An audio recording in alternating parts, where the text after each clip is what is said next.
నమస్తే welcome to TV 999 news ముందుగా headlines July 15న భారత్లో టెస్లా తొలి షోరూమ్ ప్రారంభం ఎలాన్ మస్క్కు చెందిన లగ్జరీ ఎలక్ట్రిక్ కార్ల తయారీ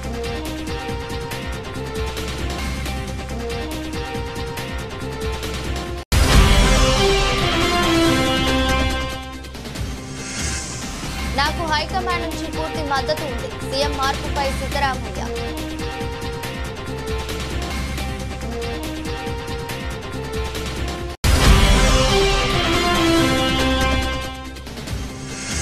అండమాన్ దీవుల్లో చిక్కుకున్న అమెరికా నౌక రక్షించిన ఇండియన్ కోస్ట్ గార్డ్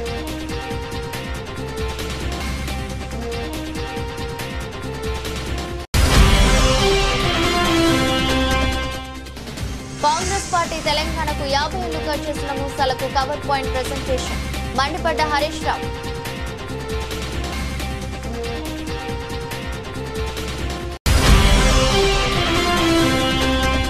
బీసీ రిజర్వేషన్ల ఆర్డినెన్స్ కు తెలంగాణ కేబినెట్ ఆమోదం స్థానిక సంస్థల్లో బీసీలకు 42% రిజర్వేషన్ల కల్పన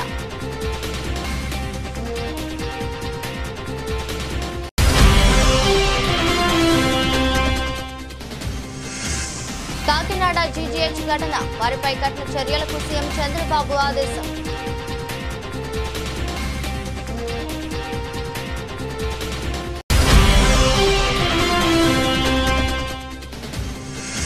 రేవంత్ రెడ్డి బీసీలను మోసం చేస్తున్నాడు మాజీ మంత్రి ఎమ్మెల్యే గంగుల కమలాకర్ మండిపాటు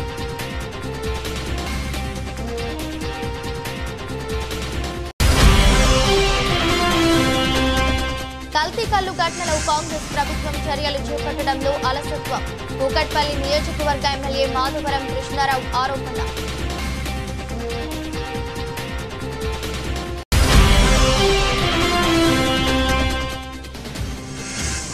బీసీలను కాంగ్రెస్ ప్రభుత్వం ఘరానా మోసం చేస్తుంది వదిలిపెట్టే ప్రసక్తి లేదని శ్రీనివాస్ గౌడ్ హెచ్చరిక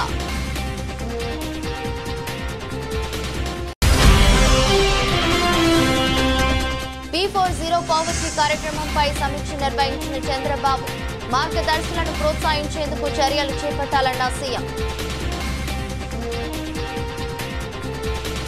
ప్రపంచ కుబేరుడు ఎలాన్ మస్క్ కు చెందిన లగ్జరీ ఎలక్ట్రిక్ కార్ల తయారీ దిగ్గజం టెస్లా భారత్ లో అడుగు పెట్టేందుకు సిద్ధమవుతుంది దేశ ఆర్థిక రాజధాని ముంబైలో తొలి షోరూం ప్రారంభించనున్నట్లు తెలిసింది మరో 4 రోజుల్లో అంటే జూలై 15న టెస్లా భారత్ లో తొలి షోరూం ను అఫీషియల్ గా లాంచ్ చేయనున్నట్లు ప్రముఖ వార్తా సంస్థ రాయిటర్స్ నివేదించింది ముంబై జియో వరల్డ్ లో ఈ షోరూం ప్రారంభించనున్నట్లు తెలిసింది ఇందుకోసం ఇప్పటికే టెస్లా సంస్థ వై మోడల్ కార్లను చైనాలోని షాంఘై నగరంలో గల తమ ఫ్యాక్టరీ నుంచి తీసుకొచ్చినట్లు సమాచారం డిమాండ్ ను బట్టి ఆ తర్వాత ఢిల్లీలోనూ షోరూం ఏర్పాటు చేయాలనే ప్రణాళికతో టెస్లా ఉందని సదరు నివేదికలు వెల్లడించాయి ఈ షోరూం కోసం ముంబై నడిబొడ్డున Bandra Kurla complex business district లో 4000 చదరపు అడుగుల స్థలాన్ని టెస్లా సంస్థ అద్దెకు తీసుకున్నట్లు ఇటీవలే వార్తలు వచ్చిన విషయం తెలిసిందే పార్కింగ్ సౌకర్యాలు గల ఈ షోరూం స్పేస్ కు గాను company promoter billionaire Elon Musk నెలకు 35 లక్షలు అద్దె చెల్లించనున్నారని తెలిసిందే అద్దె ఏడాదికి 5% పెంపు ప్రాతిపదికన 5 ఏళ్ల కాలానికి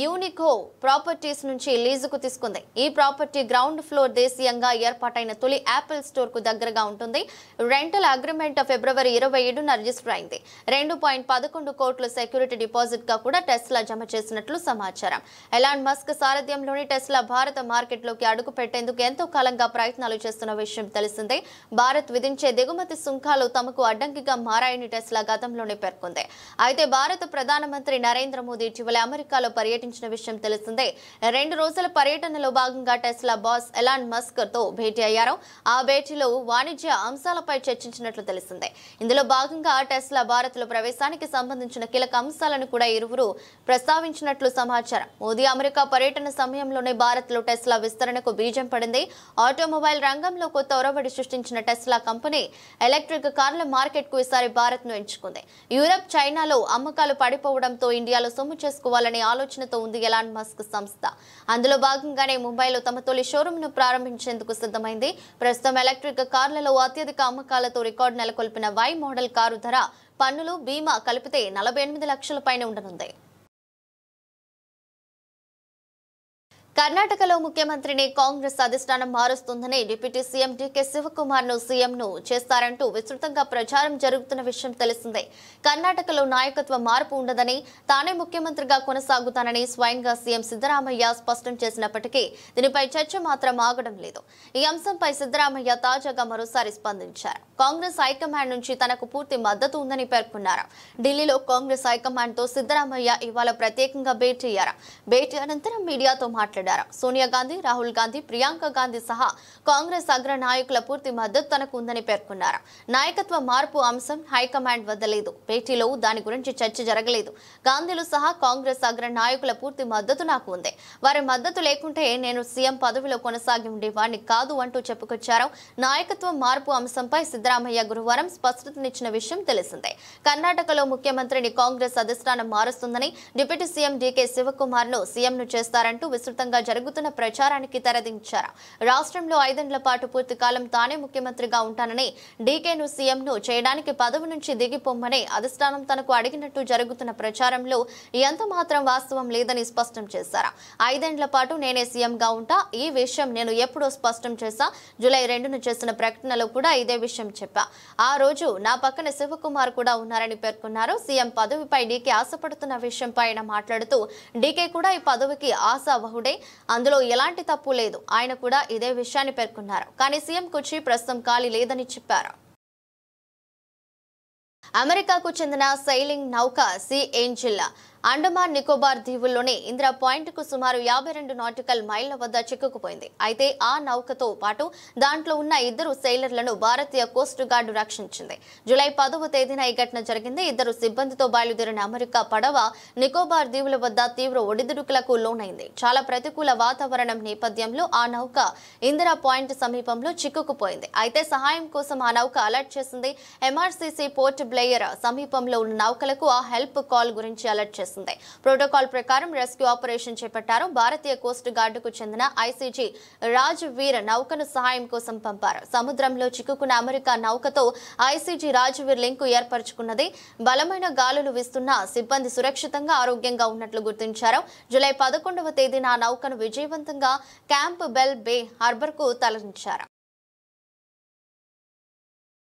కృష్ణానదిలో 763 టీఎంసీలు కావాలని కేసీఆర్ పోరాటం చేశాడు. మన లాయర్లు, అధికారులు 763 టీఎంసీల కోసం కోట్లాడుతుంటే రేవంత్ రెడ్డి 500 టీఎంసీలు చాలు అంటుండు. ఉత్తమ్ కుమార్ రెడ్డి ఏమో 563 టీఎంసీలు చాలు అంటుండు. మీరు ఇరిగేషన్ డిపార్ట్మెంట్ తో మాట్లాడి విషయ పరిజ్ఞానం పెంచుకుని తర్వాత మీడియా ముందు మాట్లాడండి. బేసిన్లు తెలవనుడు ముఖ్యమంత్రి అయ్యిండు, బేసిక్లు తెలవనుడు నీళ్ల మంత్రి అయ్యిండు. రేవంత్ రెడ్డి ఇచ్చింది పవర్ పాయింట్ ప్రెజెంటేషన్ కాదు. కాంగ్రెస్ పార్టీ తెలంగాణకు 50 ఏళ్లుగా చేసిన మోసాలకు కవర్ పాయింట్ ప్రెజెంటేషన్ అని హరీష్ రావు మండిపడ్డారు. కృష్ణాలో కూడా ఏమంటాడు 500 చాలని రేవంత్ రెడ్డి అన్నాడు. ఉత్తమ్ కుమార్ రెడ్డి నిన్న మాట్లాడినప్పుడు ఏమన్నాడో చూడండి. నిన్న పీపీటీలో ఉత్తమ్ కుమార్ రెడ్డి ఏమంటాడు, 573 టీఎంసీల కోసం ట్రిబ్యునల్ ముందు మా న్యాయవాదులు వీరోచిత పోరాటం చేస్తుండ్రు అన్నాడు. నేను రేవంత్ రెడ్డి అజ్ఞాని అనుకున్నా గానీ ఉత్తమ్ కుమార్ రెడ్డి కూడా ఇంత పైలట్ చదువుకున్నడివి, కనీసం 20 నెలలైంది నువ్వు నీళ్ల మంత్రి అయి, గది కూడా అవగాహన తెచ్చుకోకపోతే నేను బాధపడతా ఉన్నా, చింతిస్తా ఉన్నా. ఎందుకు ఈ మాట అంటున్నా అంటే, ట్రిబ్యునల్ ముందు మన అడ్వకేట్లు 763 టీఎంసీలకు వాదనలు వినిపిస్తున్నారు. తెలంగాణ హక్కు 763 టీఎంసీలని ట్రిబ్యునల్ ముందు కృష్ణానది హక్కుల కోసం మన న్యాయవాదులు, మన ఇరిగేషన్ శాఖ పోరాటం చేస్తే 500 చాలని ముఖ్యమంత్రి అంటాడు, 573 చాలని నీళ్ల మంత్రి అంటాడు. మీరు అసలు ఏం మాట్లాడుతున్నారు? అంటే మీ మాటలు ఈ రాష్ట్ర ప్రయోజనాలకు గొడ్డలు పెట్టు, నష్టం జరుగుతాయి ఈ రాష్ట్రానికి, అన్యాయం చేస్తా ఉన్నారు ఈ రాష్ట్రానికి. ఏంది మీరు అసలు చంద్రబాబు నాయుడు చెప్పినట్టు పనిచేస్తుండ్రా, ఈ రాష్ట్రం కోసం పనిచేస్తుండ్రా? 500 చాలు, 573 చాలు అనేటువంటి మాటలు అజ్ఞానంతో కూడినటువంటి మాటలు. మన న్యాయవాదులు 763 టీఎంసీల కోసం పోరాటం చేస్తున్నారు. ఇంకోసారి అజ్ఞానాన్ని వీడండి, బాగా చదువుకొని డిపార్ట్మెంట్ తో. తెలంగాణ తెలంగాణలో స్థానిక సంస్థల ఎన్నికల నిర్వహణకు రాష్ట్ర ప్రభుత్వం కీలక ముందడుగు వేసింది.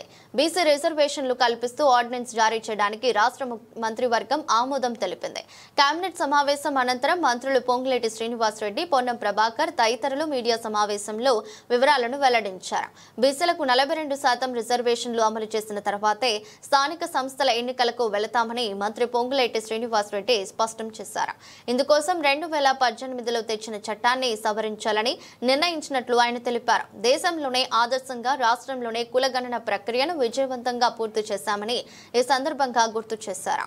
మంత్రివర్గ సమావేశంలో మరికొన్ని కీలక నిర్ణయాలు కూడా తీసుకున్నారు. ప్రతిష్టాత్మక విద్యా సంస్థలైన అమిటీ, సెంటినరీ రిహాబిలిటేషన్ కు ప్రైవేట్ యూనివర్సిటీ హోదా కల్పిస్తూ కేబినెట్ ఆమోదం తెలిపిందని పొంగులేటి వివరించారు. ఈ యూనివర్సిటీలలో రాష్ట్ర విద్యార్థులకు 50% సీట్లు కేటాయించనున్నట్లు తెలిపారు. మంత్రి పొన్నం ప్రభాకర్ మాట్లాడుతూ రాష్ట్రంలో ఉద్యోగాల భర్తీ ప్రక్రియను వేగవంతం చేస్తున్నామని అన్నారు. 17,000కు పైగా ఉద్యోగాల భర్తీకి జాబ్ క్యాలెండర్ సిద్ధంగా ఉందని, మార్చి నాటికి 1,00,000 ఉద్యోగాలు ఇచ్చేందుకు మంత్రివర్గంలో నిర్ణయించామని తెలిపారు. ఇప్పటి వరకు 19 కేబినెట్ సమావేశాలు నిర్వహించి 321 అంశాలకు ఆమోదం తెలిపినట్లు ప్రభుత్వం పేర్కొంది. కామారెడ్డి డిక్లరేషన్ ప్రకారం ముఖ్యమంత్రి రేవంత్ రెడ్డి నాయకత్వంలో బీసీలకు 42% రిజర్వేషన్లు పెంచుతూ కేబినెట్ నిర్ణయం తీసుకోవడంపై బీసీ సంక్షేమ శాఖ మంత్రి పొన్నం ప్రభాకర్ హర్షం వ్యక్తం చేశారు. కోర్టు తీర్పులో భాగంగా నెల రోజుల్లో రిజర్వేషన్లు పూర్తి చేసి ఎన్నికల జరపాలని ప్రభుత్వంలో 19వ కేబినెట్ చారిత్రాత్మక నిర్ణయం తీసుకుందని వెల్లడించారు. పార్టీలకు అతీతంగా బీసీల 42% రిజర్వేషన్లకు మద్దతు ఇవ్వాలని కోరారు.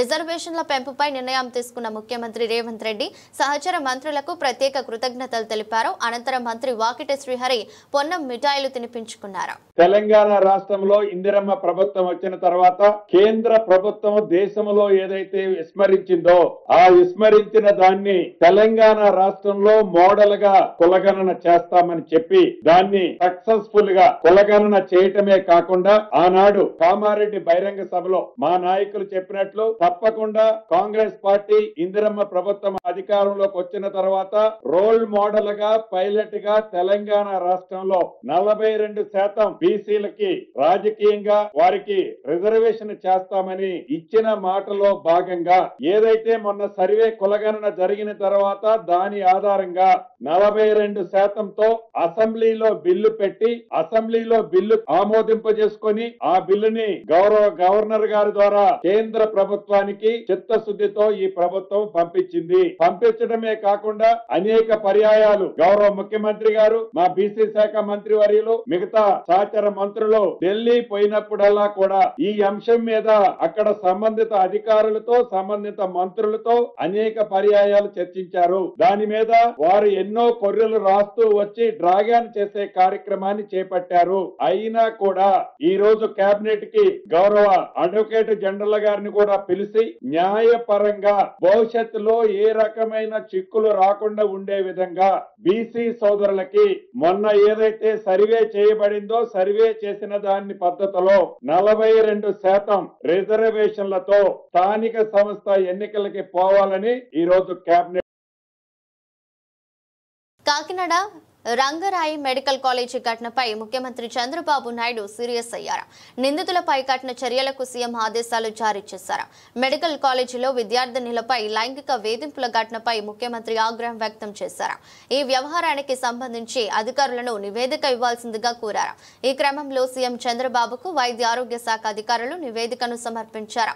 మెడికల్ కాలేజ్ ఆసుపత్రిలో ల్యాబ్ అటెండెంట్ గా పనిచేస్తున్న కళ్యాణ్ చక్రవర్తి అనే ఉద్యోగిపై ఈ నెల 9న విద్యార్థులు కాలేజ్ ప్రిన్సిపల్ కు ఫిర్యాదు చేశారు. ఈ ఘటనను సీరియస్ గా తీసుకున్న అధికారులు దీనిపై అదే రోజు కమిటీని నియమించి విచారణ చేపట్టారు. నిన్న రాత్రి వరకు విద్యార్థులతో విచారణ కమిటీ మాట్లాడి నివేదిక సిద్ధం చేశారు. చక్రవర్తితో పాటు మరో 3 కూడా వైద్య విద్యార్థినులకు వేధించినట్లు విచారణలో వెల్లడైంది. నివేదిక ఆధారంగా లైంగిక వేధింపులకు పాల్పడిన సిబ్బందిపై చర్యలకు సీఎం ఆదేశాలు జారీ చేశారు. మరోవైపు వైద్య విద్యార్థినులపై లైంగిక వేధింపులకు పాల్పడిన 4గురిని అధికారులు సస్పెండ్ చేశారు. ల్యాబ్ అటెండెంట్ కళ్యాణ్ చక్రవర్తితో పాటు ల్యాబ్ టెక్నీషియన్లు జిమ్మి రాజు, గోపాలకృష్ణ ప్రసాద్లను సస్పెండ్ చేస్తూ ఉత్తర్వులు జారీ అయింది. ఆ 4గురిపై పోలీసు కేసు నమోదు చేశారు. అలాగే ఈ ఘటనపై నివేదికను తీసుకున్న చర్యలను ముఖ్యమంత్రి చంద్రబాబుకు కాకినాడ జీజీహెచ్ అధికారులు పంపించారు. కాగా రంగరాయ్ వైద్య కళాశాలలో విద్యార్థినులను ట్యాబ్ ల్యాబ్ అటెండెంట్ లైంగిక వేధింపులకు గురి చేయడం కలకలం రేపుతోంది. బీఎస్సీ ల్యాబ్ టెక్నాలజీ కోర్సుల విద్యార్థినుల పట్ల ల్యాబ్ సహాయకుడు మరో ఉద్యోగి వికృత చేష్టలకు పాల్పడ్డాడు. శరీరాన్ని అసభ్యకరంగా తాకడం, బుగ్గలను నిమరడం వంటి జుగుప్సాకరమైన చేష్టలు చేస్తూ తమకు నరకాన్ని చూపించారని విద్యార్థినులు ఆవేదన వ్యక్తం చేశారు. అంతేకాకుండా విధుల్లో నిమగ్నమై ఉండగా అసభ్యకరమైన ఫోటోలు తీసి వాట్సాప్లకు పంపించేవాడని, రూమ్కు రమ్మని బెదిరించేవాడని, డబ్బులు ఏరవేసేవాడని కళాశాల ప్రిన్సిపాల్ కు ఈ నెల 9న విద్యార్థినులు ఫిర్యాదు చేశారు. దీనిపై అంతర్గత విచారణ జరగగా మైక్రోబయాలజీ, పాథాలజీ, బయోకెమిస్ట్రీ విభాగాల్లో కొందరు సిబ్బంది తమ పట్ల అసభ్యకరంగా వ్యవహరించారని 50 మంది విద్యార్థినులు కమిటీ యందు ఆవేదన వ్యక్తం చేశారు. గంజాయి వద్దు బ్రో, నేను ఈ విషయంలో మిమ్మల్ని అందరినీ కోరుతున్నా, మీరందరూ ఇది ఆషామాషిగా తీసుకోవద్దండి. నేను ఎన్నికల ముందు ఒక మాట చెప్పాను. మొత్తం ఏజెన్సీ ఏరియాలో విశాఖపట్నం, అరొక, పాడేరులో గంజాయి పెద్ద ఎత్తున పెంచారు. మామూలుగా కాదు, ఒక వ్యవసాయ వాణిజ్య పంటమారుగా పెంచి దేశానికి, ప్రపంచానికి సరఫరా చేసే పరిస్థితికి వచ్చారు. దీనివల్ల చాలా మంది పిల్లలు కాలేజీల్లో అలవాటు పడే పరిస్థితికి వచ్చారు. ఏ పనైనా కంట్రోల్ చేయగలుగుతాం, లా అండ్ ఆర్డర్ కంట్రోల్ చేయగలుగుతాం. ఒకసారి డ్రగ్స్ కి అలవాటు పడితే చాలా ప్రమాదం. ఆ విషయం మీరు గుర్తుపెట్టుకోవాలి. నేను ఒకటే హామీ ఇస్తున్నా, ఎవడైనా సరే డ్రగ్స్ అమ్మినా, గంజాయి పండించినా, గంజాయి అమ్మినా అదే చివరి రోజు మీకు గుర్తుపెట్టుకోమని హెచ్చరిస్తున్నా. మా పిల్లల భవిష్యత్తు ఆడుకోవద్దండి. అదే సమయంలో తల్లిదండ్రులు కూడా కోరుతున్నాం. నిన్నే ఆలోచించాం, ఎవరైనా ఒక షాపులో అమ్మితే ఆ షాపుని సీజ్ చేస్తాం. నిన్న మొన్న చూస్తే వ్యసనానికి బానిసలైపోయి విశాఖపట్నంలో పాడుబడిపోయిన ఎండల్లో గంజాయి మొక్కలు పెంచే పరిస్థితికి వచ్చారు. అలాంటి గంజాయి మొక్కల్ని ఎట్టి పరిస్థితుల్లో ఉపేక్షించాం, ఎక్కడ కూడా జరగనీయం, కఠినంగా ఉంటాం. ఆ ఆస్తిని కూడా ప్రభుత్వం స్వాధీనం చేసుకుని గంజాయి బాధితులకు ఖర్చు పెడతానని చెప్పి మీ అందరికీ తెలియజేస్తున్నా. అవసరమైతే భవిష్యత్తులో నేను హెచ్చరిస్తున్నా, మీరు మారకపోతే మీకు ఇచ్చే సంక్షేమ కార్యక్రమాలు కూడా బంద్ చేస్తామని వారందరికీ హెచ్చరిస్తున్నారు. బీసీ బిల్లును రాజ్యాంగంలోని 9వ షెడ్యూల్లో పొందుపరచకపోతే ఊరుకోమని కేంద్రం మీద ఒత్తిడి తెచ్చారా? ఢిల్లీకి పోయి ఒక్కరోజు ధర్నా చేసి తూతూ మంత్రంగా చేసి వచ్చేశారా? ఆర్డినెన్స్ ద్వారా 42% రిజర్వేషన్లు ఇస్తామని రేవంత్ రెడ్డి బీసీలను మోసం చేస్తున్నాడని మాజీ మంత్రి ఎమ్మెల్యే గంగుల కమలాకర్ మండిపడ్డారు. గతంలో బీహార్ ఎలా అయితే ఫెయిల్ అయినరో, తమిళనాడు అయితే ఎలా సక్సెస్ అయిందో, ఆంధ్రప్రదేశ్, మహారాష్ట్ర ఎట్లా ఫెయిల్ అయినరో, ఇవన్నీ పరిణామాలు తీసుకొని మీరు అలా వ్యవహరిస్తే తమిళనాడు తరహాలో వస్తాయని చెప్పేసి క్లియర్గా చెప్పడం జరిగింది. వీరి వల్ల క్యాబినెట్లో పెట్టి ఆర్డినెన్స్ తీసుకొస్తా అన్నారు. నేను రేవంత్ రెడ్డి ప్రభుత్వాన్ని సూటిగా ప్రశ్నిస్తున్నాను. నిజంగానే ఆర్డినెన్స్ ద్వారా రిజర్వేషన్ కలగాలంటే మరి 20 నెలలు ఎందుకు కాలయాపన చేశారు? 150-160 కోట్లు ఎందుకు ఖర్చు చేశారు? ఎందుకు కమిటీలు వేశారు? ఎందుకోసం మీరు ఇవన్నీ కాలేపించారు? నిజంగానే ఆర్డినెన్స్ ద్వారా తీయాలనుకుంటే 20 నెలల ముందే ఆర్డినెన్స్ ద్వారా చేయొచ్చు ఎన్నికల ప్రక్రియ. అంటే ఒక మోసం చేసే ప్రక్రియ చేస్తుండ్రు. మళ్ళీ నేను ఒక్కసారి చెప్తున్నాను, ఇది మీరు ఏం ప్రెజర్ చేశారు? 1990లో జయలలిత గారు 3 సంవత్సరాలు ప్రెజర్ వేసుకొని 1994లో ఢిల్లీలో కూర్చొని ఒత్తిడి తెచ్చారు. మరి మీరేం తెచ్చిండ్రు ఒత్తిడి? ఒక్కరోజు ధర్నా చేసుకొని తూతు మంత్రంగా వచ్చేసిండ్రు. ప్రధానమంత్రి కలిశారా? ప్రెసిడెంట్ని కలిశారా? అఖిలపక్షాన్ని తీసుకువెళ్ళారా? వార్నింగ్ ఇచ్చారా? మీరు మా యొక్క బీసీ యొక్క ఈ బిల్లును రాజ్యాంగంలో 9వ షెడ్యూల్లో పొందుపరచకపోతే మేము ఢిల్లీ వదిలి రాము అని చెప్పి ఏమైనా అల్టిమేటం ఇచ్చారా? అంటే ఇవన్నీ కూడా తూతు మంత్రంగా మొక్కుబడిగా చేసే వ్యవహారంగా భావిస్తున్నాం. కాబట్టి ఇంత దూరం వచ్చినా కూడా మమ్మల్ని మోసం చేస్తే మాత్రం. కల్తీ కల్లు ఘటనలో కాంగ్రెస్ ప్రభుత్వం చర్యలు చేపట్టడంలో అలసత్వం వహించడమే కాకుండా కాంగ్రెస్ పార్టీకి చెందిన వారే ఆ కాంపౌండ్స్ ను నడిపిస్తుండటంతో వాటిపై చర్యలు తీసుకోవడం లేదని కూకట్పల్లి నియోజకవర్గ ఎమ్మెల్యే మాధవరం కృష్ణారావు ఆరోపించారు. ఈ ఘటనలో మృతి చెందిన కుటుంబాలకు 20 లక్షల రూపాయల ఎక్స్గ్రేషియా అందజేయాలని డిమాండ్ చేశారు. ఎక్సైజ్ అధికారుల నిర్లక్ష్యం వల్ల ఈ ఘటన జరిగిందని, వారు కఠినంగా శిక్షించాలన్నారు. ఘటన జరిగిన వెంటనే కల్లు కాంపౌండ్స్ అధికారులు తెలుపుతున్న తానే స్వయంగా కాంపౌండ్ లోకి వెళ్లామని ఎక్కడ సీజ్ చేశారో చూపించాలని ప్రశ్నించారు.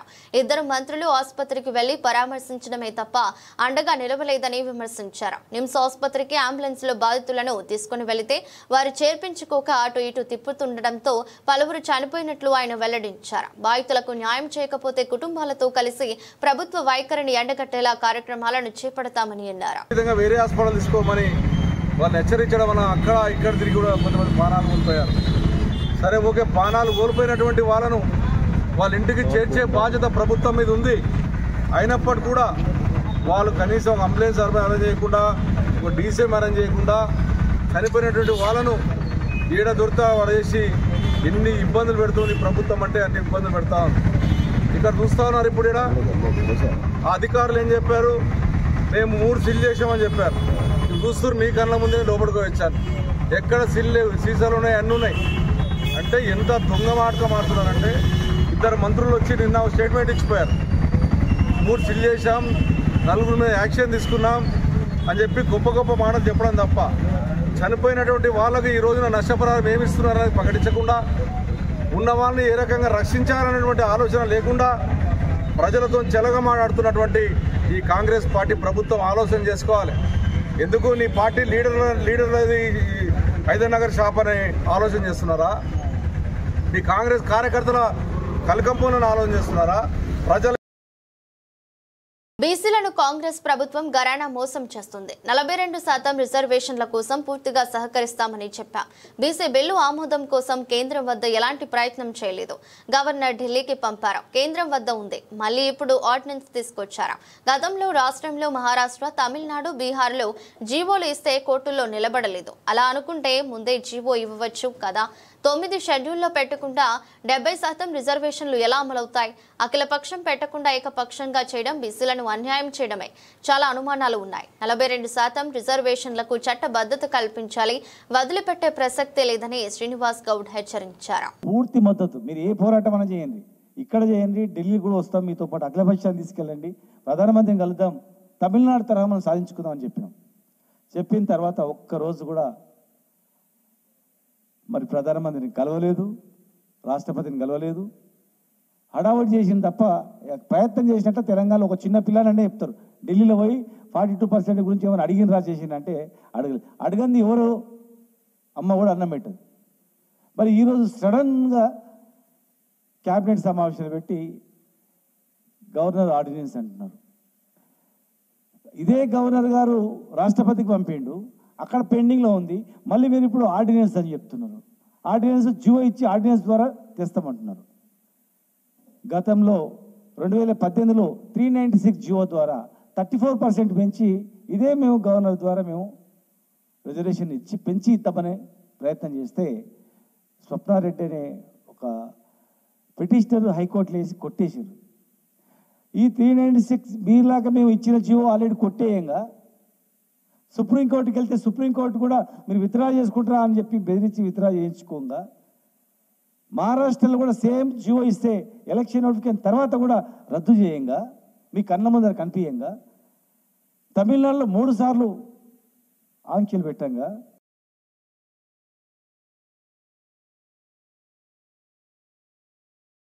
P4 కార్యక్రమాన్ని మరింత సమర్థవంతంగా అమలు చేసేందుకు కూటమి ప్రభుత్వం కీలక ప్రణాళికలు సిద్ధం చేస్తుంది. ముఖ్యమంత్రి చంద్రబాబు నాయుడు త్వరలో మార్గదర్శకులతో సమావేశం కానున్నారు. P4 జీరో పావర్టీ కార్యక్రమంపై నిన్న తన క్యాంపు కార్యాలయంలో సీఎం చంద్రబాబు సమీక్ష నిర్వహించారు. P4 కార్యక్రమాన్ని మరింత ముందుకు తీసుకువెళ్లేందుకు చేపట్టాల్సిన చర్యలపై చర్చించారు. ఇప్పటి వరకు ఈ కార్యక్రమంలో మార్గదర్శకులుగా ఉండేందుకు 18,332 మంది ముందుకు వచ్చారు. వీరిలో పారిశ్రామికవేత్తలు, ఎన్ఆర్ఐలు, ఉన్నత వర్గాల వారు ఉన్నారు. వీరి ద్వారా 1,84,134 బంగారు కుటుంబాలకు చేయూత లభిస్తుంది. ఈ కార్యక్రమాన్ని మరింత ముందుకు తీసుకువెళ్లడంతో పాటు మార్గదర్శిగా ఉండేవారిని ప్రోత్సహించేందుకు పలు చర్యలు చేపట్టాలని సీఎం నిర్ణయం తీసుకున్నారు. మార్గదర్శులుగా ఉండేవారిని ప్రోత్సహించడానికి స్వయంగా వారితో చంద్రబాబు సమావేశం కానున్నారు. మార్గదర్శులుగా ఉండే 200 మంది టాప్ ఎన్ఆర్ఐలు, పారిశ్రామికవేత్తలు, భారీ నిర్మాణ సంస్థల ప్రతినిధులు, ఎంఎన్సీ కంపెనీలు ప్రతినిధులు, సెలబ్రిటీలతో సీఎం సమావేశం సమావేశం కానున్నారు. ఈ నెల 18వ తేదీన అమరావతిలో వీరిని విందుకు ఆహ్వానించాలనే అంశంపై ఈ సమీక్షలో చర్చ జరిగింది. P4 లక్ష్యాలను వివరించి మరింత మందిని కార్యక్రమంలో భాగస్వాములను చేసేలా ప్రణాళికలను సిద్ధం చేయాలని చంద్రబాబు ఆదేశించారు. సమాజంలో పేదలకు అండగా ఉండేందుకు సిద్ధంగా ఉన్న అనేక వర్గాల వారిని ఒక తాటిపైకి తెచ్చేందుకు ఈ కార్యక్రమం ఉపయోగపడుతుందని సీఎం భావిస్తున్నారు. కార్యక్రమంలో ప్రణాళిక శాఖ ఉన్నతాధికారులు పాల్గొన్నారు.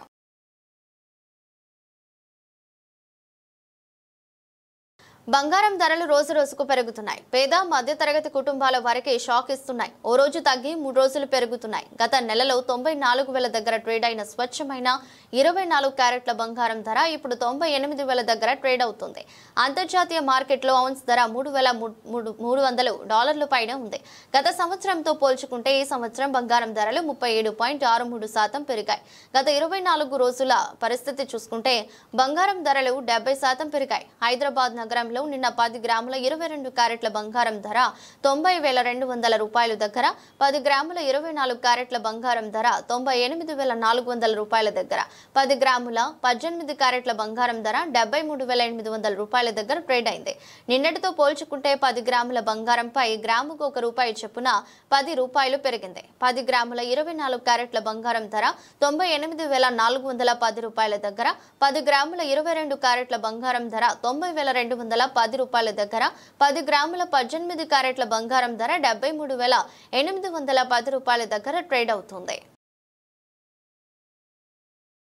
ఇంగ్లాండ్తో జరుగుతున్న 3వ టెస్టులో భారత కెప్టెన్ శుభ్మన్ గిల్ తనలోని మరో కోణాన్ని ప్రదర్శించాడు. బంతితోనే కాకుండా మాటలతోనూ ప్రత్యర్థులను ఎలా దెబ్బ కొట్టాలో చూపిస్తూ మైండ్ గేమ్తో ఆకట్టుకున్నాడు. దూకుడుగా ఆడే ఇంగ్లాండ్ బ్యాటర్లు 2వ సెషన్లో నెమ్మదించడంతో వారిని ఉద్దేశించి ఇక ఆసక్తికరమైన క్రికెట్ ఉండదు, బోరింగ్ టెస్టు క్రికెట్కు తిరిగి స్వాగతం అంటూ గిల్ వ్యంగ్యంగా వ్యాఖ్యానించాడు. గిల్ చేసిన ఈ వ్యాఖ్యలు స్టంప్ మైక్లో రికార్డ్ అయ్యాయి. గురువారం ప్రారంభమైన ఈ మ్యాచ్లో గిల్ కెప్టెన్సీ పరంగానూ తనదైన ముద్ర వేశాడు. తొలి సెషన్లో ఇంగ్లాండ్ ఓపెనర్లు కుదుర్చుకుంటున్న సమయంలో 14వ ఓవర్లో fast bowling allrounder Nitish Kumar రెడ్డికి బంతినిచ్చాడు. కెప్టెన్ నమ్మకాన్ని నిలబెడుతూ నితీష్ తన తొలి ఓవర్లోనే 2 కీలక వికెట్లు పడగొట్టి ఇంగ్లాండ్ను దెబ్బతీశాడు. మొదట బెన్ డకెట్, ఆ తర్వాత జాక్ క్రాలీని పెవిలియన్ కు పంపాడు. అంతకుముందు టాస్ గెలిచిన England captain Ben Stokes batting ఎంచుకున్నాడు. లంచ్ విరామానికి 83 పరుగులకు 2 వికెట్లు కోల్పోయిన ఇంగ్లాండ్ టీ విరామ సమయానికి మరో వికెట్ నష్టపోకుండా 153 పరుగులు చేసింది. జో రూట్, ఓలీ పోప్ నిలకడగా ఆడుతూ ఇన్నింగ్స్ ను చక్కదిద్దారు. 2వ సెషన్లో ఇంగ్లాండ్ కేవలం 24 ఓవర్లలో 70 పరుగులు మాత్రమే చేసింది. ఇదిలా ఉండగా మ్యాచ్ మధ్యలో వికెట్ కీపర్ రిషబ్ పంత్ చేతి వేలికి గాయమవడంతో మైదానం వీడాడు. అతని స్థానంలో ధ్రువ్ జులెరా కీపింగ్ బాధ్యతలు చేపట్టాడు. వార్తలు ముగించే ముందు మరోసారి హెడ్లైన్స్. జూలై 15న భారత్లో టెస్లా తొలి షోరూం ప్రారంభం. ఎలాన్ మస్క్ కు చెందిన లగ్జరీ ఎలక్ట్రిక్ కార్ల తయారీ.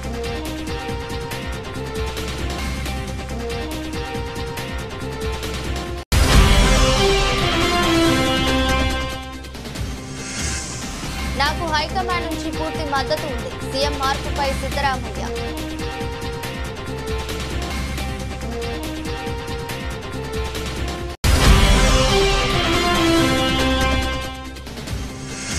అండమాన్ దీవుల్లో చిక్కుకున్న అమెరికా నౌక రక్షించిన ఇండియన్ కోస్ట్ గార్డ్.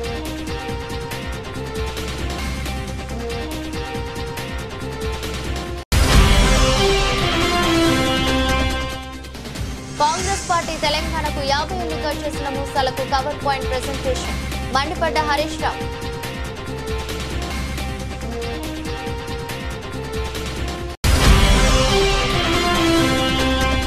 బీసీ రిజర్వేషన్ల ఆర్డినెన్స్ కు తెలంగాణ కేబినెట్ ఆమోదం. స్థానిక సంస్థల్లో బీసీలకు 42% రిజర్వేషన్ల కల్పన.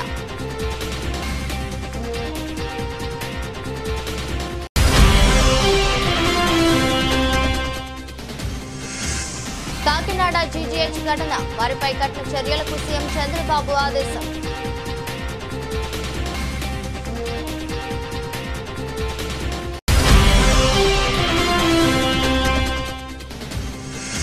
రేవంత్ రెడ్డి బీసీలను మోసం చేస్తున్నాడు. మాజీ మంత్రి ఎమ్మెల్యే గంగుల కమలాకర్ మండిపాటు.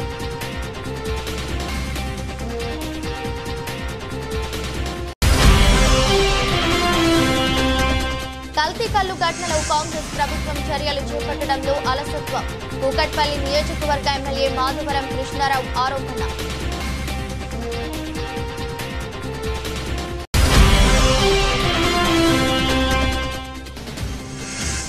బీసీలను కాంగ్రెస్ ప్రభుత్వం ఘరానా మోసం చేస్తుంది. వదిలిపెట్టే ప్రసక్తి లేదని శ్రీనివాస్ గౌడ్ హెచ్చరిక.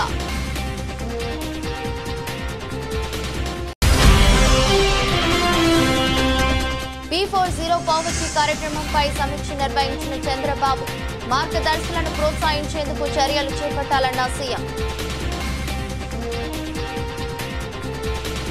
ఇది దృష్టి బులెటిన్. మరో బులెటిన్లో మళ్ళీ కలుద్దాం. అంతవరకు సెలవు. నమస్కారం.